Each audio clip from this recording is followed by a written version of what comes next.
গোপালগঞ্জ বিসিক শিল্প নগরী নির্মাণ করা হলেও প্রকল্পটি কার্যকর না হওয়ার সরকারের কোটি কোটি টাকা কাজে আসছে না। শিল্প এলাকাটি এখন রূপ নিয়েছে এক প্রকার জঙ্গল আর চারণভূমিতে। গোপালগঞ্জ রিপোর্টার সাবেত আহমেদের পাঠানো তথ্য ছবিতে ডেস্ক রিপোর্ট। গোপালগঞ্জ সদরের হরিদাসপুরে 50 একর জায়গার উপর বিসিক শিল্পনগরী গড়ে তোলার উদ্যোগ নেয় তৎকালীন সরকার। শিল্প মন্ত্রণালয়ের উদ্যোগে ক্ষুদ্র ও কুটির শিল্প কর্পোরেশনের এ প্রকল্পের কাজ 2011 সালে শুরু হয়ে শেষ হয় 2021 সালে। 102 কোটি 83 লাখ টাকা ব্যয়ে নির্মিত এ শিল্পনগরীতে তৈরি করা হয় 138টি প্লট। এর মধ্যে বরাদ্দ দেয়া হয়েছে 39টি প্লট, কিন্তু উৎপাদন শুরু করেছে মাত্র 6টি প্রতিষ্ঠান। বাকি প্রতিষ্ঠান চালু এবং বরাদ্দ না হয় শিল্পনগরীটি এখন রূপ নিয়েছে এক প্রকার জঙ্গল আর চারণভূমিতে। 7 থেকে 10 হাজার মানুষের কর্মসংস্থান সৃষ্টির যে লক্ষ্য ছিল তা আজও অধরাই থেকে গেছে।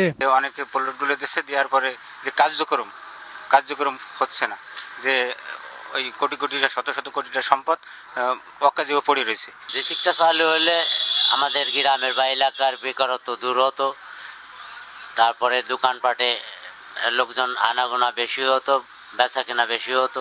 আমরা চাই এখানে উন্নতি হোক, কিছু প্লাট হয়েছে, আরও কিছু উন্নত প্লাট হোক।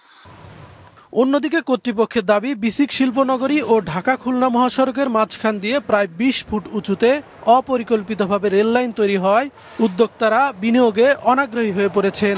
তবে নিয়মিতভাবে প্লট বরাদ্দের জন্য বিজ্ঞপ্তি আহ্বান করা হচ্ছে বলছেন বিসিকের এই কর্মকর্তা। আসলে আমরা চেষ্টা করছি উদ্যোক্তা যারা আসে তাদেরকে মোটিভেট করার জন্য।